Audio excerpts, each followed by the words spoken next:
All right, welcome to the Young Turks. Whole new week ahead for you guys. Happy Thanksgiving. Ho, ho. I don't think you do ho, ho on Thanksgiving. Plus, it's past. But you see my point. Cenk, Uygur, and Kasparian with you. How you doing, Casper? I'm good. Right. Your hair color's a little different, isn't it? Yeah, it's dark. I noticed it. I think males are supposed to notice things like that. Yeah, I mean, I wouldn't be upset if you didn't. But yes, Okay. I tried to go back to my natural color. All right. It's not quite there yet, but it'll get there. All right, God bless. Okay, so we have 1,000 stories for you guys, and we've got families being tear gassed at the border. You know that's coming up, but a lot more than that as we go forward in the show today. Ukraine and Russia, war, sure, you got it. Climate report. You think the Trump administration trying to sneak it in on Friday is going to work? Wrong, not going to work. We're going to cover it. Okay, but before we do any of that, I want to basically follow up on something that I was doing all weekend, which I rather enjoyed, and now there's even better updates and bigger updates. So we've been doing this tyt.com/amplify program where we're trying to get our message out to the rest of the media. So far, excellent success, and I want to thank a number of people that participated, and I've been saying this all weekend. Vanessa Brew got the package for Laura Ingraham and her team, and then we got a call from Laura Ingraham and her team asking us to be on Fox News. Fascinating. So Vanessa, you're awesome. Thank you. And then we also had Sean Christopher buy a package for Reliable Sources. Guess what? I was on Reliable Sources this weekend. So amazing success already, and thank you guys for being involved. Of course, always impossible to tell if it's exactly because of that, but hey, we started the program and already this is rolling in and you guys are amazing. So I want to give you the latest updates since the last one I did on Sunday. Jared DeSafi bought a package for CBS this morning.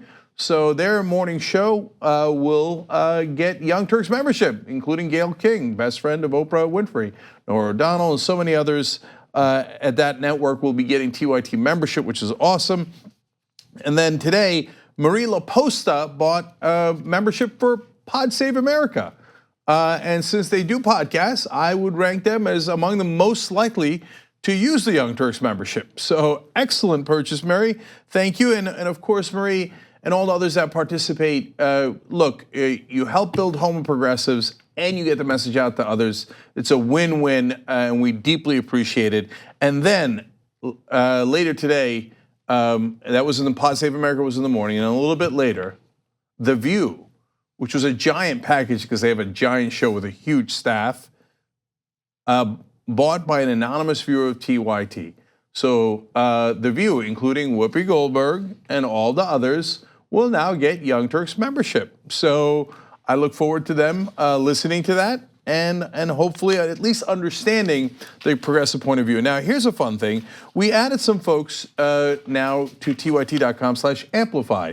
So, Hardball with Chris Matthews. Well, given what they have, some of the segments they've done in the past, I think they could be helped with a membership to a progressive outlet. Look, you know, we're perfectly aware, and we've been honest with you guys about it. Do we know that Chris Matthews is going to open up the package and start listening every day?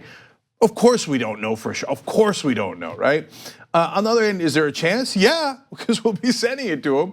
And is it possible that it's not Chris Matthews, but 2, 3, 4 people on his staff? And might that at least open their eyes? Oh, I thought the progressive position was Hillary Clinton. It turns out, no, there's a whole other universe out there of people who are fighting for Medicare for all, et cetera. So more people that you can buy packages for. Wolf Blitzer and his whole team at the Situation Room. There's a room full of folks there that need TYT membership. I like this one, Mediaite. Mediaite covers the rest of the media, and I think is very influential. Buying them a package, I think, could have significant amplifying effect, which is the whole point of the show. You guys like buying stuff for Fox News. Tucker Carlson, Laura Ingraham have gotten packages. So Sean Hannity, you could buy him a package and get him TYT membership. Could you imagine?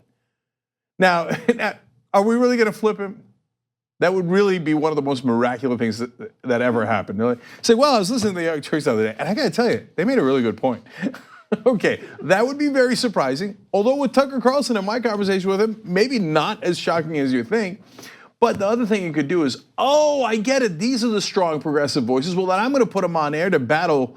But that's great because that gets our message out. Whether it's me, Anna, Kyle Kalinske, whoever it might be, John Iadarola, et cetera. Now, here's a twist. We added some people that were not in the media. Wouldn't it be not, this is a guy who understands the progressive message better than anyone. So this is more of a gift than anything else to his entire staff. Bernie Sanders. Why not get the gift of TYT membership to the Senate staff I almost said President Bernie Sanders. Getting a little ahead of myself, but it would be nice to have TYT membership for the White House one day. Also, someone who might not hear it as often, Nancy Pelosi. I think Nancy Pelosi could definitely use some TYT membership. And then we added another fun twist, which is, let's get into some celebrities we know, and others that are progressive and have a range, but that might not hear TYT membership on a regular basis. So Willow and Will Smith, I hope they share it with Jaden as well, and other members of the Jada Pinkett Smith as well, and of the Smith family. We're getting enough for not only their families, but also for their staff. A lot of their folks work on progressive causes, and it'd be great for them to know about it. Susan Sarandon, one of the best progressives in the country. She's been wonderful to the Young Turks. So let's at least get her a TYT membership for her and her staff. Shailene Woodley, another absolute rock star for progressive causes that always fights for us. And it'd just be a nice thank you to them to get them TYT membership. That'd be fantastic. You can do all that at tyt.com/amplify. And if you just want to get a TYT membership for yourself, get basically a progressive Netflix with about 17 shows we have on the network now, all for just $4.99 a month. Well, then obviously you could do that through tyt.com/Cenk. Okay, now look at that. Casper didn't even chime in. One last thing to panic about. It is apparently Cyber Monday. That's a thing apparently. So we went nuts, 30% off of everything on shoptyt.com. What? Jesus, Lord mercy. Time to go nuts. We encourage you to go looting through our store. No, okay, but we do encourage you to buy at our store with 30% off, shoptyt.com. All right, thank you guys. Now, Anna, what do you got? All right. Over the weekend, the Trump administration, in addition to Border Patrol officials, decided to escalate the situation at the US-Mexico border. And they did so by closing one of the major ports of entry near San Diego. Now that led to a lot of issues, including as many as 500 migrants who had been peacefully protesting, rushing toward the border in an effort to enter the United States and seek asylum. Now, here is Donald Trump talking about this whole incident and what he thinks needs to be done. If we find that it's uncontrollable, Josh, if we find that it gets to a level where we are going to lose control or where people are going to start getting hurt, we will close entry into the country for a period of time until we can get it under control. To the entire border? The whole border. I mean, the whole border. We're going to either have a border or we're not. And when they lose control of the border on the Mexico side, we just close the border. And they're not coming through. We're not letting criminals into our country. Got to come in legally. So I just want to be as clear as possible with you guys. The port of entry is literally the legal way of entering the country and seeking asylum. These are not individuals who are attempting to enter the country illegally. We've known about the migrant caravan for how long now? And so they were planning on going through the port of entry, seeking asylum that way, and going through the legal process to enter the United States. But the Trump administration decided to shut down the border.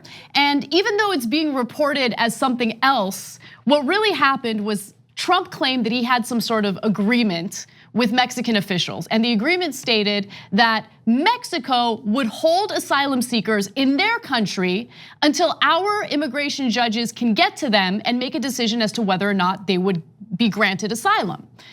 Once the Mexican authorities or Mexican government responded and said, no, we have not agreed to that deal, Trump made the decision to shut the border. Now, he shut the port of entry near San Diego for several hours on Sunday. He reopened the border at about 6 p.m. that very day. But this is ridiculous because all it's about is trying to prevent anyone from coming into the country, whether it's legally or illegally. Well, the second thing that it does, and I don't know if they intended this consequence or not, is that it causes great frustration for the people who are seeking legal asylum through a legal port of entry. And so they've been in, some portions of the caravan have been in Tijuana for 10 days now, and they're living in squalid conditions in a sports center there that got converted into this when that's not the main purpose of it. It could at most hold 3,500 people, but it's holding 5,000 people. So as that frustration built up, well, that's when a very few percentage of the folks in that caravan decided that they were going to try to run for the gate. And one of the witnesses said that the rumor was that the US would open the gate for them. And then that's why they went to the gate. And instead, they got tear gassed. Yeah, these are supposedly the criminals that Trump's talking about. The real criminal here is unfortunately the person who's leading the country who refuses to follow the rule of law. We have laws pertaining to asylum seekers, and he doesn't respect those laws, and he will do anything and everything possible to prevent them from going through the legal process of seeking asylum. Okay, again, the port of entry is the exact way that these asylum seekers can legally enter the country. And again, Trump doesn't want that to happen. Now, with that said, as Cenk mentioned, some of these migrants attempted to rush the gate, and they were met by violence by US authorities and also Mexican authorities. So we're gonna show you a few videos kind of giving you a sense of what this chaotic scene was like. And again, the violence was only escalated because of Trump's decision to shut the port of entry down. Take a look. So they're being met with tear gas. They're obviously running away. And all of these people have been very clear about the reasons for seeking asylum. They're not the criminals, they're the ones running away from the criminals. And after going through this treacherous terrain, travel to try to get to the United States and enter the country in a legal way, hearing that the border has been shut down, of course they're gonna be frustrated, they're gonna be angry. And so a few of them had apparently thrown projectiles at Border Patrol agents.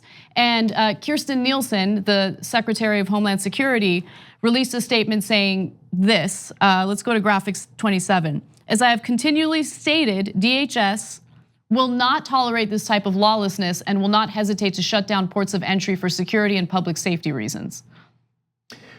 Yeah, look, I don't know if I even believe that anyone threw anything.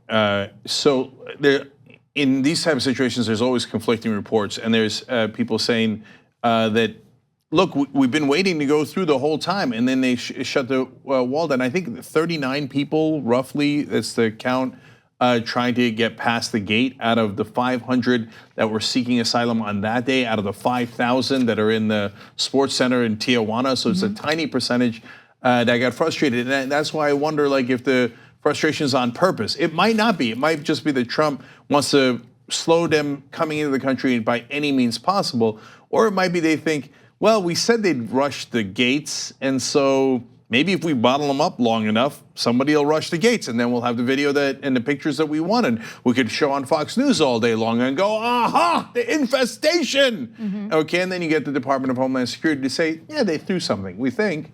And now we tear gas the hell out of them. Did you pay attention to see if it was all males or if there were some women and children there? Who cares? And then that's why you see the picture that you did of the mom with the kids running away from the tear gas in terror. So apparently that's what we're doing in America now. So it could take months to a year in order to finally get your day in front of a judge as an asylum seeker, to make your case and have a judge make a decision as to whether or not you're granted asylum. And so I understand the frustration that some Americans are feeling regarding the number of migrants that are seeking asylum, the number of people who are trying to come into the country. It absolutely is a crisis, and the backlog is serious. But again, we keep trying to deal with the symptoms of a larger problem. Why are there so many asylum seekers? Why are they trying to come into the United States, and why are they seeking refuge here?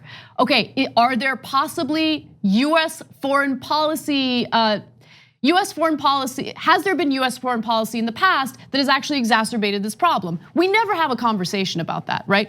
The drug war, how is it helping cartels and gangs in Central American countries thrive? Is there something that we can do to take the power away from them so they're not as powerful as they are in these countries like Honduras, for instance? What can we do as Americans, and what can politicians do as leaders to help alleviate this problem so people aren't rushing into the United States seeking safety?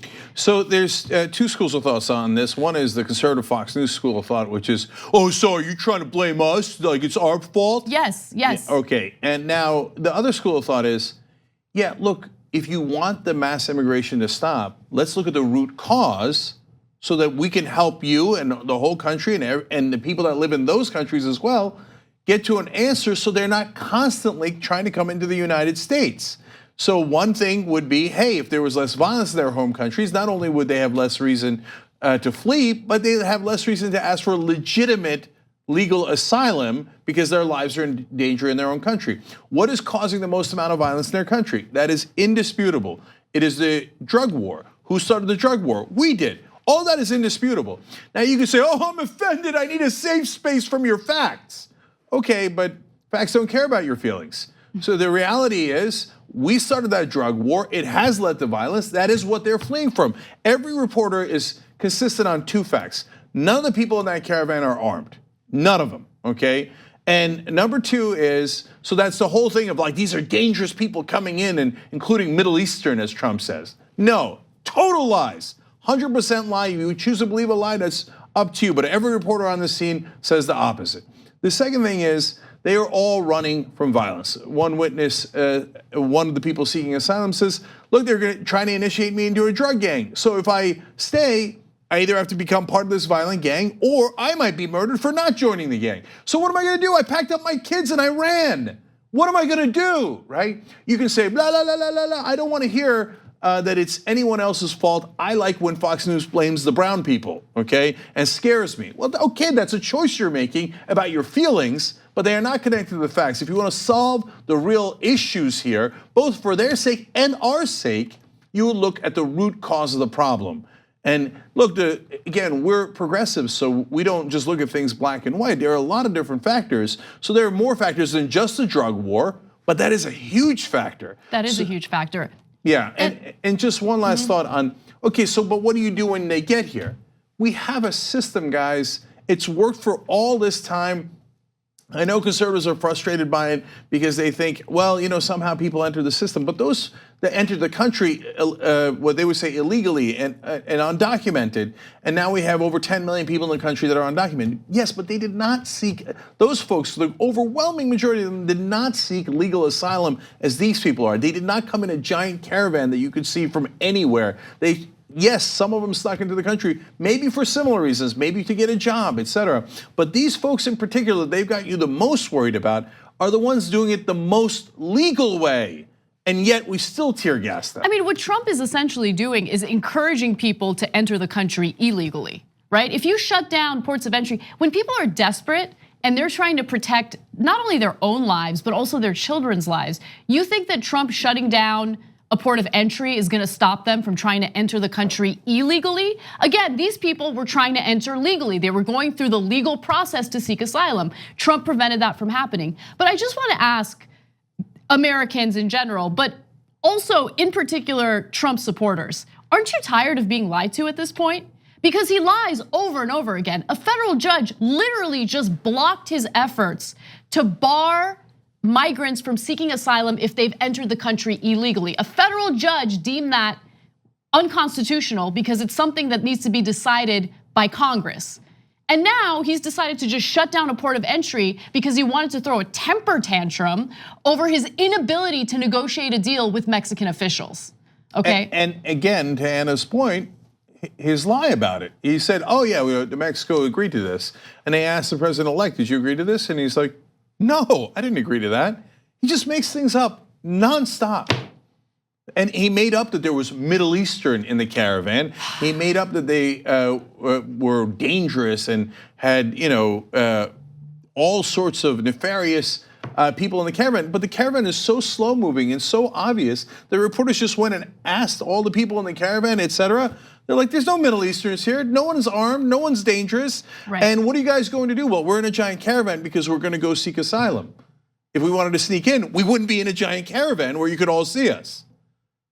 But logic does not penetrate the conservative mind. One final thing that I do want to add is that the upcoming fight pertaining to immigration also includes whether or not the government will be funded. So Trump is arguing that he will not sign any legislation to fund the government if Congress doesn't appropriate the funds necessary for the border wall. So that could cost about $22 billion. That's actually a low estimate. There are some estimates up to $70 billion.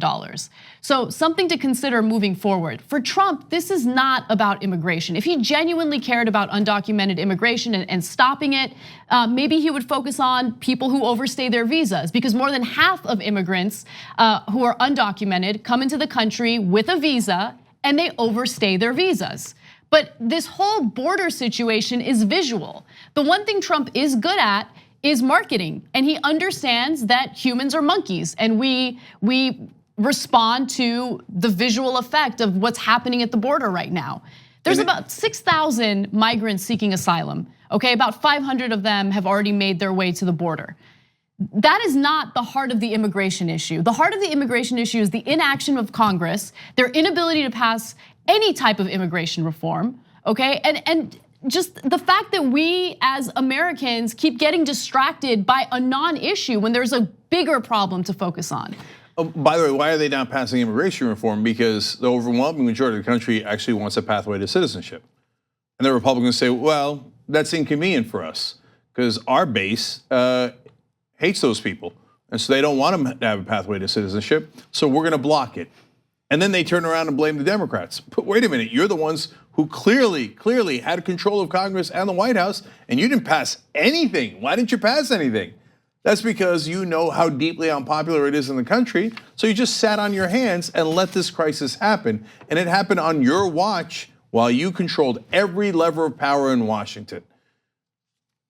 We got to take a quick break. When we come back, some more updates on this immigration crisis. And later on in the show, we will discover what Hillary Clinton thinks European countries should do with the migrant crisis. Well, look, Hillary said some good things over the weekend, and I gave her credit on that. This was not among them, so a bit disastrous. We'll explain. We hope you're enjoying this free clip from the Young Turks. If you want to get the whole show and more exclusive content while supporting independent media, become a member at tyt.com/join today. In the meantime, enjoy this free segment. All right, back on the Young Turks, Cenk and Anna with you. Smooth writes in, Hannity needs an intellectual spine as well. How much is that? Well, that one we can't do anything about. We can get him Young Turks membership through tyt.com/amplify, but spine's not included. Meg writes, this is all members' comments. Meg writes, and this border violence is so terrible and unnecessary, it breaks my heart. A theater goddess says, quote, we're not going to let criminals in. Yeah, how long do you all want to bet it takes before the Saudis involved in killing a US reporter are allowed in? So you can dismember someone, that's okay? But trying to get your kids into the country in a legal way, not okay, we got to tear gas you. I wonder if Trump's going to tear gas Mohammed bin Salman the next time he sees him. T. Joyce 1971 says, so first America ripped children from their parents, now America is tear gassing children. Not so much a shining city on a hill as a dumpster fire blighting the international landscape. So unfortunately, a true and powerful analogy.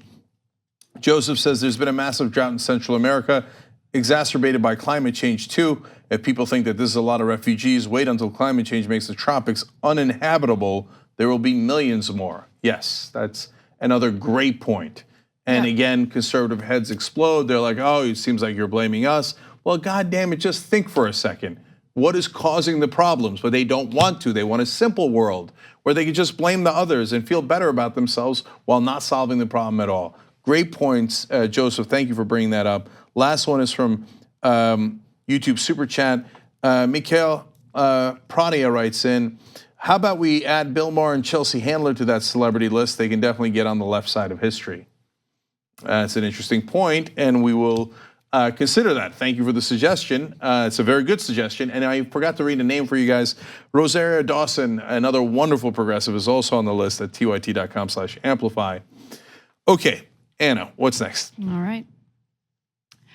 During the Thanksgiving break, Politico reported that the Trump administration was involved in a fiery debate regarding whether or not US military could use lethal force at the US-Mexico border. Now, this was in response to Trump's political stunt prior to the midterm elections taking place, where he sent 5,000 US troops to the border in order to respond to migrants who were seeking asylum. Now, the whole idea was that these asylum seekers were violent and dangerous and that Border Patrol agents needed extra protection from the US military. But as I had mentioned, the US military is barred from using lethal force while on US soil. In fact, there is a very specific law about that, stating that the US military cannot act as a law enforcement agency on US soil. So cabinet officials get together and they get into a fiery debate with Trump pushing to allow the military to use lethal force. John Kelly, his chief of staff, and Kirstjen Nielsen, the Homeland Security secretary, both brought up the unconstitutionality of imposing this type of order. And Trump didn't care. He pushed for it. And eventually Kelly and Nielsen agreed to sign the order. And now, if Kirstjen Nielsen tells the US military that they can use lethal force at the border, they will be able to do so. Now, whether or not this is going to be challenged in the courts, we'll see. But again, legal experts do say that this is unconstitutional. Look, Trump has no boundaries and he has no sense at all. And he thinks he's being a tough guy. First of all, deeply immoral, deeply illegal, unconstitutional, the list goes on. But also, I mean, when it comes to human lives, it feels a little gross to even talk about politics, but he's doing it for political reasons, and hence we have to analyze that. It would be terrible politics for him.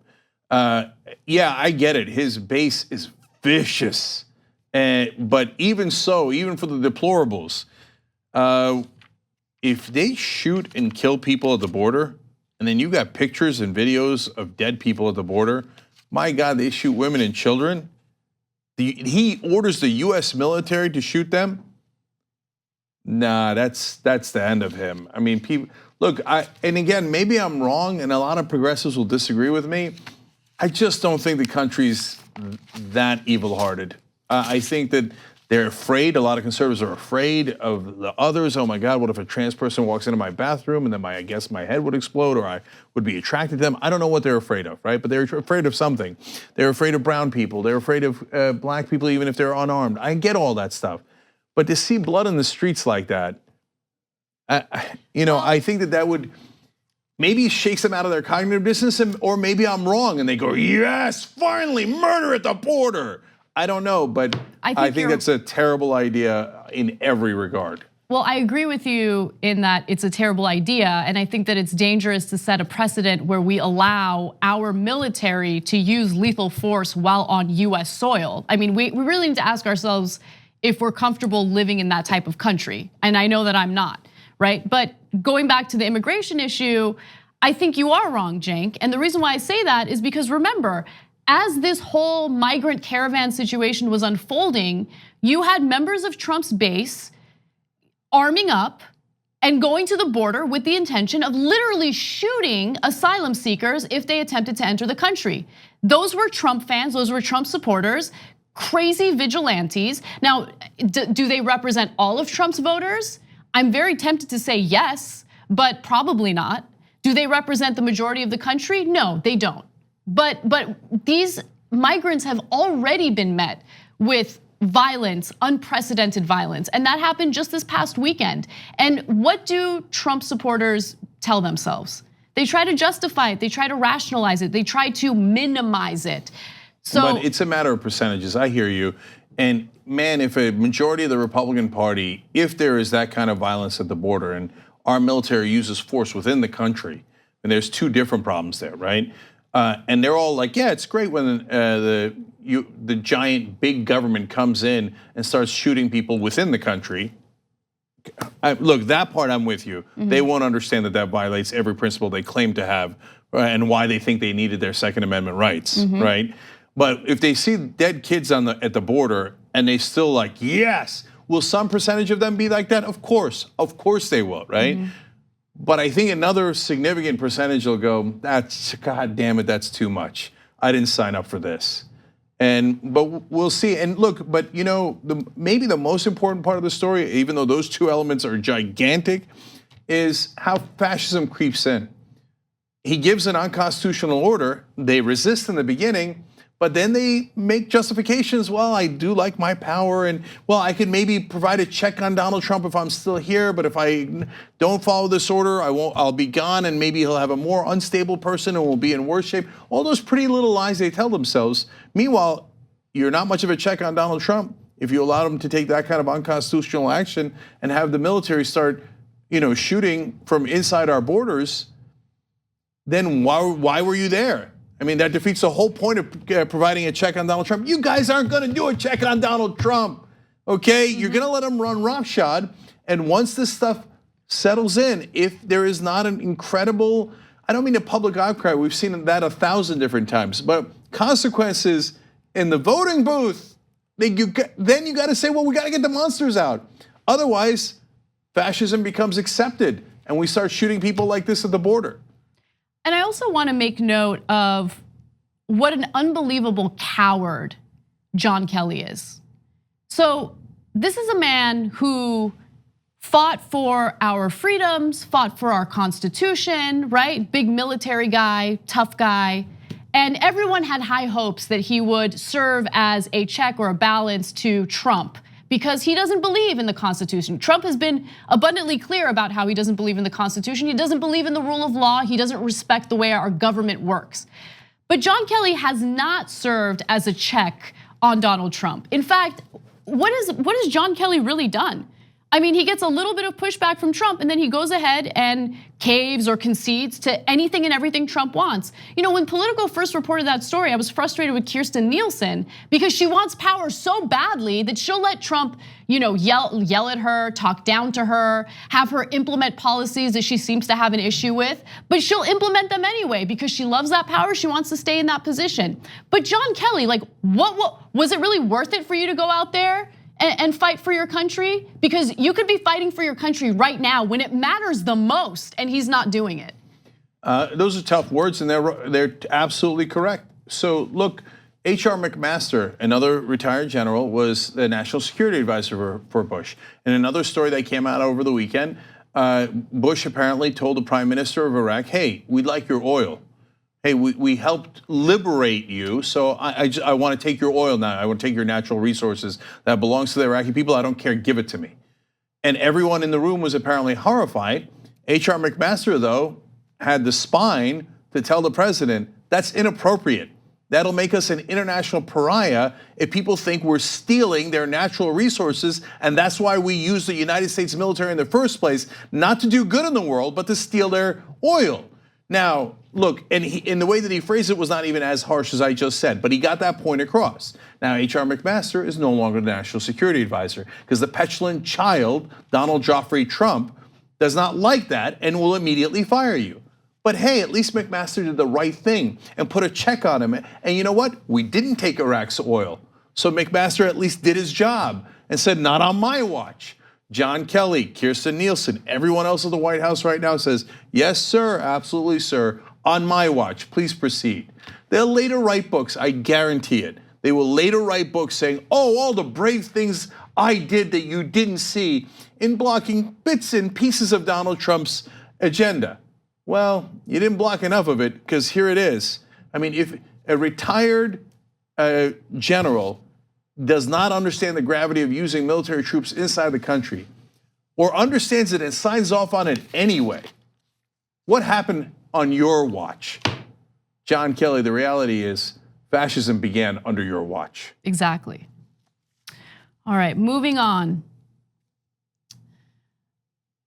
Following the closure of a major port of entry in San Diego in order to prevent migrants from entering the country legally to seek asylum, a number of them attempted to rush the border and were met with violence. Now, Border Patrol agents used tear gas, and the effects were obvious based on the videos that were posted all over the place online. But Fox News wanted to minimize the severity of that situation as a way of justifying it and making it seem as though it really wasn't as bad as it seemed. It's not so terrible that Border Patrol agents are using tear gas against women and children who are fleeing violence from their own countries. Now, Border Patrol Foundation President Ronald Colburn is one of those people who's trying to justify all of this and minimize how terrible it is. So let's hear what he has to say. They fired the tear gas. Is that warranted? Absolutely, and to clarify, the type of deterrent being used is OC pepper spray. It's literally water, pepper, with a small amount of alcohol for evaporation purposes. It's natural. You could actually put it on your nachos and eat it. So it's a good way of deterring people.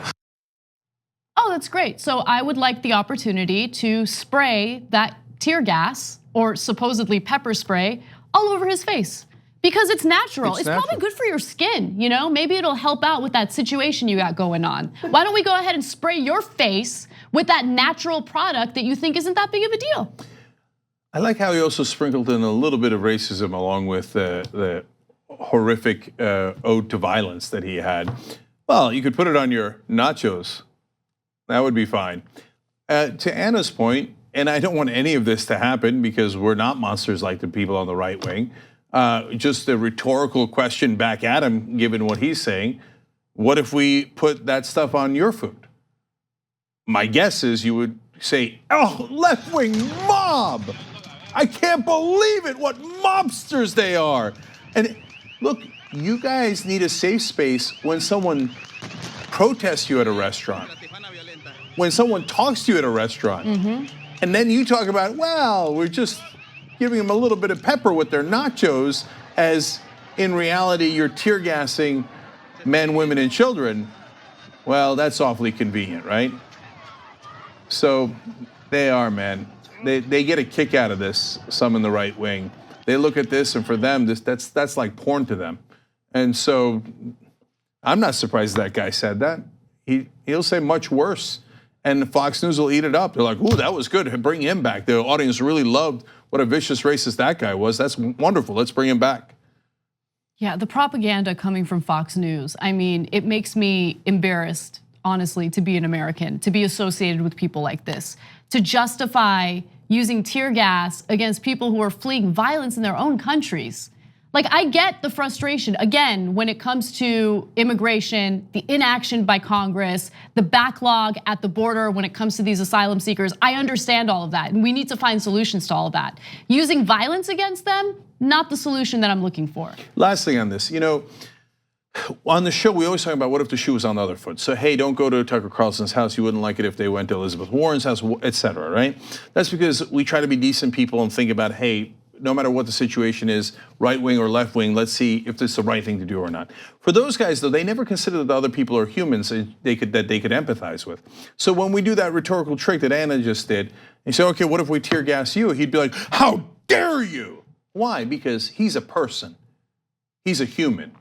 Of course you can't tear gas him, that would be monstrous. And if the government did it, they'd be jackbooted thugs and he'd have to grab his weapon and try to kill the government officials who tear gassed him, right? But when you do it to Latin Americans at the border, I hope they enjoyed it with their nachos. So, because they're not really humans, he doesn't care about them. That's how they view the world. And it's really profoundly disturbing. We got to take a break. When we come back, Hillary Clinton and her advice to European countries who have taken in large numbers of refugees. Her advice is terrible. I'll give you that little teaser. And later on, Trump is outraged over an accurate 60 Minutes piece over his child separation policy.